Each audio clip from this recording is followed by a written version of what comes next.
Assalamualaikum warahmatullahi wabarakatuh. Selamat datang di kelas media sosial.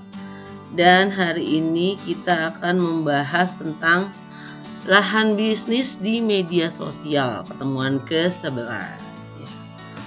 Jadi gimana caranya memanfaatkan media sosial sebagai lahan bisnis atau pendapatan kita.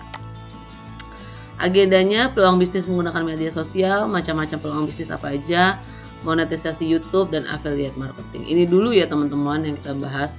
Sebetulnya kan banyak cara yang bisa kita tempuh gitu ya. Cuman nanti sambil diskusi di kelas aja. Ya, kita mulai di pertemuan ini dengan membahas apa aja peluang bisnis di media sosial. Di media sosial itu membuka peluang bisnis yang cukup besar. Ini misalnya di YouTube ya. Ini ada informasi dari Influencer Marketing Hub memperkirakan rata-rata YouTuber menghasilkan 7,6 US dollar per 1000 penayangan, dengan 45% dari penayangan itu masuk ke Google. Jadi kalau kita udah monetize, terus kita rajin upload video, terus videonya juga reach atau menjangkau banyak orang, kita bisa dapetin penghasilan dari YouTube.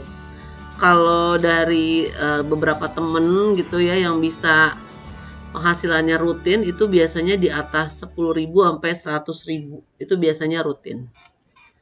Nah itu dari YouTube. Kedua, buat Instagram minimal 5.000 followers dan 308 postingan bersponsor tiap tahun bisa menghasilkan 100.000 US dollar. Nah, tetapi sekali lagi ini tergantung ya, maksudnya tergantung postingannya kayak gimana, terusnya bisa viral apa enggak, atau penontonnya banyak apa enggak. Jadi bukan cuma asal posting doang. Di Instagram kita juga bisa menghasilkan uang, tapi kalau di Instagram bukan kayak bikin konten terus kita dapat uang, tapi kita dari endorse ya, karena kita punya banyak followers, biasanya kita diminta orang untuk jadi endorser. TikTok juga sama, hampir sama, minimal 10.000 subscriber di TikTok ya. Nah selain jadi endorser, kadang-kadang kalau lagi live terus kita dapat apa tuh namanya ya, dapat hadiah-hadiah gitu ya, atau dapat bunga, dapat apa, nah itu juga bisa dapat penghasilan kalau di TikTok ya. Kalau lagi live kita bisa dikasih orang gift gitu ya. Keuntungan berbisnis menggunakan media sosial, pertama minim modal. Dengan maksudnya minim modal daripada kita buka toko, terus kita harus investasi cukup banyak, disewa gedung, listrik, pegawai, maintenance gitu ya. Di media sosial kita modalnya relatif lebih minim ya, laptop, koneksi internet, dan waktu kita untuk ngejalanin bisnis tersebut. Kedua, mudah dijalankan karena base-nya adalah aplikasi. Kalau mau bikin video ada aplikasi CapCut atau yang lain. Kalau mau bikin poster, reels dan segala macam itu juga bisa pakai Canva. Jadi relatif lebih mudah lah. Kita bisa ngerjain itu sendirian ya kalau kuat. Ketiga, jangkauan pasarnya luas, bahkan bisa menjangkau internasional. Peluang menjadi penghasilan utamanya juga besar. Banyak banget orang-orang yang ibu rumah tangga di rumah aja tapi punya penghasilan gede karena dia jadi affiliate YouTube atau bikin konten dan segala macam. Nah, karena kemudahan ini tentu aja jadi menghemat biaya dan waktu. Sekarang karakteristik platform medsos. Ini sebetulnya udah pernah kita bahas sedikit-sedikit, tapi nggak ada salahnya kita bahas lagi. YouTube awal berdiri atau berkembang di tahun 2005. Konten-kontennya awalnya untuk orang dewasa, tapi akhirnya berkembang. Ada YouTube Kids juga ya. Kemudian ada YouTube yang premium, ya semakin lama semakin berkembang. Dan semakin aturannya juga sesuai dengan kebutuhan zaman. Aturan kita udah pernah membahas aturan di YouTube ya. Karakteristik YouTube yang lain adalah pertama kontennya beragam, macam-macam, dari mulai masak-masak, edukasi, traveling, kecantikan dan lain-lain sampai dakwah ada ya di YouTube. 2. Hubungan antar media bersifat tidak langsung ataupun melalui media tertentu. Hubungan antara media dan khalayak bersifat tidak langsung ataupun melalui media tertentu. Namun demikian, misalnya yang official ya, namun demikian, ya karena kan dia nggak ada fitur DM-nya ya. Paling kita kalau mau kasih pendapat ya di komen. Kalau untuk nge-DM biasanya kita cari official Instagramnya. 3. Respon penonton dapat disampaikan melalui fitur komen di setiap konten. Tidak ada batasan durasi untuk mengunggah video. Tapi kalau nggak salah ya akhir-akhir ini ada batasannya. Nggak boleh lebih dari berapa puluh jam gitu ya. Ada tuh ya, saya lupa. Nanti kita lihat lagi ya. 5. Sistem pengamanannya akurat. Oh iya, ini saya punya pengalaman, nanti akan saya share di kelas ya. Saya punya pengalaman, saya lagi live wawancara orang, tiba-tiba live saya di cut gitu ya. Untung udah mau habis deh. Ternyata ada sesuatu gitu di live saya. 6. Berbayar, memberikan honorarium pada konten kreator, namanya kita kenal dengan istilah monetisasi. Dapetin viewers itu 1000 dan 4000 jam tayang. Sistem offline dapat selain online, selain live streaming, kita juga bisa menonton secara offline. Tersedia editor sederhana, ya betul, ada fitur YouTube Studio, kita bisa edit di situ. Tapi kalau saya sih nggak merekomendasikannya, mendingan edit pakai aplikasi yang lain gitu. Jadi kita bisa lebih leluasa. Tapi dengan adanya editor sederhana ya cukup membantu ya kalau lagi kepepet. Pada YouTube bahasa yang digunakan tidak terlalu formal, santai. Ya betul ya, tergantung kita punya audiens siapa. Ya kalau audiensnya anak muda gitu ya pakailah bahasa yang sesuai sama segmentasi kita gitu. Kalau di channel YouTube saya harus pakai bahasa yang formal, sedikit formal ya, maksudnya karena dewasa, buat dewasa, dan situ ada pendidikannya, edukasinya. Kan nggak lucu ya ngajar sampai pakai lu gue gitu, nggak proper. Nah sekarang Facebook tahun Februari 2004 oleh Mark Zuckerberg. Kemungkinan penggunanya terhubung dengan satu dan lainnya. Ya awalnya Facebook itu sangat besar, kemudian lama-lama agak menurun karena adanya YouTube dan Instagram ya. Tapi ini kalau soal ini dari komunitas ya, informasi dari komunitas. Di Facebook ini juga ada kemungkinan untuk dapetin iklan seperti di YouTube, bahkan konon nilainya lebih besar. Cuman caranya agak ribet. Nah ya, ini masih diem-diem gitu. Orang-orang yang tergabung di komunitas itu nggak share ilmunya, nggak mau, hanya buat komunitasnya aja. Ya, perlu masuk atau join ke komunitas tersebut. Karakteristik dari Facebook biasanya jadi tempat curhat. Terus karena di situ ada status gitu ya, orang tuh banyak yang update status ya, umumnya tentang curhat. Selain menjadi tempat curhat, juga wadah pamer narsis ya. Awalnya begitu, namanya aja Facebook gitu ya, buku aja buat nampilin atau pamer intinya ya. Akun Facebook dapat diwariskan jika user tidak ingin akun media sosialnya dihapus atau dia meninggal, keunikannya akhirnya diikuti oleh Instagram. Facebook berfokus pada grafik sosial, sebabnya Facebook dapat menghubungkan seorang dengan kelompok dalam jumlah yang besar. Nah, dia punya fitur yang lain, yaitu Facebook fanpage. Nah, fanpage-nya ini loh teman-teman yang bisa dimanfaatkan untuk tadi tuh dimonetisasi. Gitu ya. Facebook memungkinkan posting konten tanpa dibatasi karakter, ekspresi yang diutarakan terhadap konten, timeline, suka, like ya. Hampir sama sebetulnya dengan YouTube. Bisa juga konten itu dibagikan di Twitter. Tidak bisa saling berkomentar dengan artis idola, kecuali kalaupun bisa kemungkinan dibalasnya oleh sang artis sangat kecil. Tidak memungkinkan untuk menemukan sebuah status orang yang tidak dikenal. Jadi harus kita pakai namanya dulu ya. Masuk ke situ harus link dengan pertemanan, sebetulnya sama dengan Instagram ya. Nah, Twitter situs web konektivitas yang menggunakan pengiriman pesan pendek.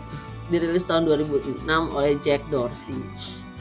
Pada awal kemunculannya Twitter juga cukup rame, bahkan ada tweet ya, kuliah Twitter tapi banyak ya. Tapi kesini-sini agak mulai meredup ya. Karakteristiknya, batasan karakter 280, jadi memang betul-betul karakter singkat. Platformnya menyalur berita tercepat ya, karena tujuannya adalah berita yang teraktual, padat, aktual, dan singkat. Menggunakan tanda pagar atau hashtag trending topic, tidak memungkinkan terjadinya spam seperti yang terjadi di Facebook. Tidak bisa main game ya, memang karena fasilitasnya cukup terbatas. Berbagi tulisan, gambar, video, bisa saling berkomentar, memungkinkan menemukan status orang yang tidak dikenal, tidak perlu persetujuan menjadi follower. Update terbaru September 2022, adanya fitur edit button walaupun masih uji coba dan peruntukan untuk pelanggan berbayar. Twitter dulu ya, namanya platform harus ada kemajuan gitu ya, biar ada inovasi. Instagram, kalau anak-anak muda banyak yang pakai ini ya, atau TikTok. Karakteristiknya, beberapa karakter milik Twitter dan Facebook ya, memiliki ciri khas mempost teks what's on your mind, what happening, dan foto-fotonya biasanya lebih artistik atau fitur lebih artistik, ada sound trending juga ya. Memiliki filter foto, video, hashtag, lokasi, geografis. Jauh lebih baik menciptakan kesadaran merek karena ya udah kayaknya udah lebih terfilter orang-orangnya ya. Sadar gambar gitu, sadar visual. Bisa mengedit video menggunakan template. Sangat ideal untuk membangun merek dan mendorong konten. Sama dengan Twitter, bisa saling berkomentar dengan artis idola. Bisa pasang iklan, iya betul. Tidak perlu persetujuan untuk menjadi follower kecuali diaktifkan privasinya. TikTok banyak dimiliki oleh Gen Z, berasal dari Cina. Ciri khasnya adalah efek-efek ya, yang bisa efek-efek yang cukup kreatif ya. Misalnya nyari-nyari setan ya, apalah ya. Pokoknya awal berkembangnya TikTok kan dari situ ya, dari efek, terus sound trending. Karakteristiknya, konten distributor yang berbasis follower, memiliki ketertarikan terhadap konten tersebut, baru banyak orang yang mengunggah itu, banyak yang nonton ya, makin viral. Konten bisa ditemukan lewat hashtag. Aplikasi juga mengcapture kebiasaan pengguna. Popularitas nama tidak jadi tolak ukur. Yang membuat TikTok unik bernilai adalah algoritma TikTok yang berjalan pada grafik konten, bukan grafik sosial. Konten TikTok tidak terbatas pada konten yang dibuat oleh orang lain yang dia ikuti, tapi juga lingkungan sosial mereka. Ya, biasanya terkonek. Misalnya kita sering buka videonya siapa, nanti yang mirip-mirip akan ikutan gitu. Maksudnya ikutan di FYP gitu di page kita. Algoritma TikTok menyajikan konten yang sepenuhnya didasarkan pada minat pengguna. Peristiwa terkini, faktor dominan dibahas di platform ini. Ya, sekarang orang banyak yang bikin TikTok jadi kayak buat kampanye, jualan lah ya, macam-macam. Seperti platform media sosial pada umumnya, influencer dapat memainkan peran penting. Perhatikan tren yang sedang booming. Nah, ini ada yang menarik dari beberapa platform yang kita udah bahas nih, yang cukup concern dengan copyright itu di YouTube. Ya, di YouTube. Jadi maksudnya gini, ada video-video yang mungkin bisa tayang di TikTok, di Instagram, di Facebook, tapi kalau mau dimonetisasi di YouTube nggak bisa. Ya, harus diganti dulu back soundnya atau bagaimana ya. Media sosial dapat membentuk atau membantu kita terhubung dengan berbagai kelompok yang lebih besar. Nah, sekarang affiliate. Di sini ada video, nanti akan saya share di grup ya. Bentuknya affiliate tuh kayak gimana, mungkin juga teman-teman udah sering lihat. Nah, ini adalah video affiliate yang pernah saya buat, saya post di channel pribadi saya. Kemudian di bawahnya saya kasih link gitu. Nah, setiap orang yang ngeklik atau tertarik dengan video ini bisa langsung meluncur ke tokonya. Nah, kebetulan tokonya adalah Shopee. Saya waktu itu bantuin suami bikin ini, belajar bikin video buat affiliate. Dan ternyata ya cukup apa ya namanya? Lumayan lah ya, nama pemula ada penghasilannya gitu. Terus jadi nanti modelnya seperti ini, penawaran produk. Nah, ini beberapa pendapatan yang udah pernah didapat ya. Ya karena nggak rajin ya, harusnya rajin. Ini kan lagi nyoba-nyoba, lumayan ya, ternyata ada aja yang ngeklik gitu, intinya gitu ya. Oh, kita mau tahu, oh ternyata ada juga orang yang belanja dari link yang kita bikin. Nah, selain itu, selain bikin video, terus bikin jadi affiliate marketing, ada juga misalnya, sebetulnya banyak ya yang bisa kita lakukan di media sosial, jual foto, jual tulisan, jual cerita ya, jual suara juga bisa. Nah, nanti itu bisa dibahas di kelas untuk kita jadi bahan diskusi. Segitu aja teman-teman, terima kasih atas perhatiannya. Assalamualaikum warahmatullahi wabarakatuh.